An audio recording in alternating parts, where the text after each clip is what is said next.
Indians are not allowed, Hindus and Muslims are not allowed. ऐसे board south Korea की cities में जगह जगह पर लगाए गए हैं। एक तरफ तो हमारे देश का यूथ के पॉप, के ड्रामा और बीटीएस को ब्लाइंडली फॉलो कर रहा है, और वहीं दूसरी तरफ साउथ कोरिया में हम इंडियंस के खिलाफ रेसिज्म पीक पर है। पिछले कुछ ही दिनों में इस इशू पर बहुत से यूट्यूबर्स वीडियोस भी बना चुके हैं, और आपको सुनकर शौक लगेगा कि हमारे ही देश के लोग इन यूट्यूबर्स को कमेंट सेक्शन में भर भर के गालियां दे रहे हैं। आखिर सच्चाई सामने होने पर भी क्यों कुछ लोग क्रिटिसाइज करने की जगह अभी भी कोरिया को डिफेंड करने में लगे हैं।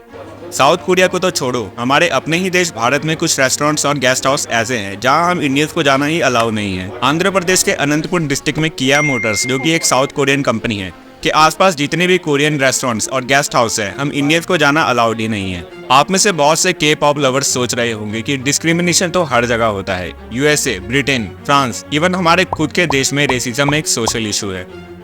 वेल हाँ, रेसिज्म इंडिया में होता है, इसे कोई डिनाई नहीं कर सकता। लेकिन जब रेसिज्म खुलेआम साइन बोर्ड्स के जरिए होने लगे तो ये ह्यूमैनिटी के लिए एक बड़ा क्वेश्चन बन जाता है। रेसिज्म इन साउथ कोरिया। लगभग एक महीने पहले राज, जो कि एक इंडियन यूट्यूबर है और कोरिया में पिछले 9 साल से रह रहे हैं, जब अपने दोस्तों के कहने पर उन्होंने क्लब में जाने का डिसाइड किया तो उन्हें क्लब में घुसने से साफ मना कर दिया गया, और केवल इस रीजन से क्योंकि वो एक इंडियन है।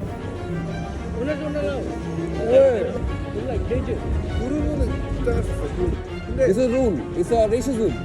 무슨 말인지 아는데 경찰 불러도 되는데. And it's not the first case जब एक इंडियन को साउथ कोरिया में रेसिज्म झेलना पड़ा हो। आपको यूट्यूब में ऐसे सैकड़ों वीडियोस मिल जाएंगे जिसमें लोगों ने साउथ कोरिया में उनके साथ हुए डिस्क्रिमिनेशन का इशू रेज किया है। Have you ever faced any form or type of racism or discrimination while living in Korea? When we go for shopping, when we take look at the dresses and all, then they be like, they come very fast, like they'll be sitting and relaxing. They just come dash out and they're like, dust it. Okay, I'm not buying. ये तो clear हो चुका है कि south Korea में हम Indians के खिलाफ रेसिज्म एक अलग ही लेवल तक होता है। लेकिन यहाँ पर एक क्वेश्चन ये भी आता है कि हम इंडियंस साउथ कोरिया के बारे में क्या सोचते हैं, उनके कल्चर, म्यूजिक और लोगों को लेकर हमारा क्या पर्सपेक्टिव है।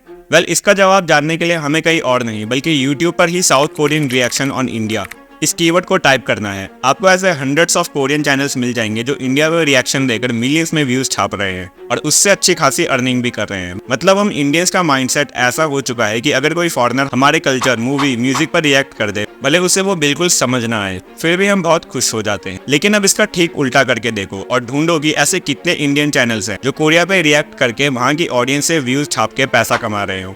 BTS, जो कि कुछ सिंगर्स का ग्रुप है, उनके टोटल YouTube व्यूज में से 778 मिलियन व्यूज तो केवल इंडिया से ही है। अब मैं ये तो बिल्कुल नहीं कह रहा कि इंडिया के साथ रेसिज्म हो रहा है तो इसमें किसी सिंगिंग ग्रुप की गलती है, लेकिन जब किसी कंट्री में कुछ गलत होता है तो गवर्नमेंट के अलावा इन्फ्लुएंसर्स ही होते हैं जिन्हें अवेयरनेस फैलानी चाहिए। लेकिन इंडिया से करोड़ों की फैन फॉलोइंग होने के बाद भी ये इन्फ्लुएंसर्स इस इशू के खिलाफ एक वर्ड भी नहीं बोलते। वेल, अब टाइम आ गया है कि हम इंडियंस अपनी वैल्यू को समझें, और अगर हमारी कंट्री के किसी भी सिटीजन के साथ साउथ कोरिया ही नहीं बल्कि किसी भी देश में रेसिज्म हो रहा हो तो उसके खिलाफ आवाज उठाएं। अगर वीडियो यहाँ तक देख चुके हो तो इसे लाइक और शेयर कर देना। मुझे कमेंट करके जरूर बताना कि आपका इस इशू पर क्या ओपिनियन है, और चैनल पर नए हो तो सब्सक्राइब करके बेल नोटिफिकेशन ऑन कर देना। मिलेंगे नेक्स्ट वीडियो में, तब तक के लिए स्टे सेफ, स्टे हेल्दी। जय हिंद, जय भारत।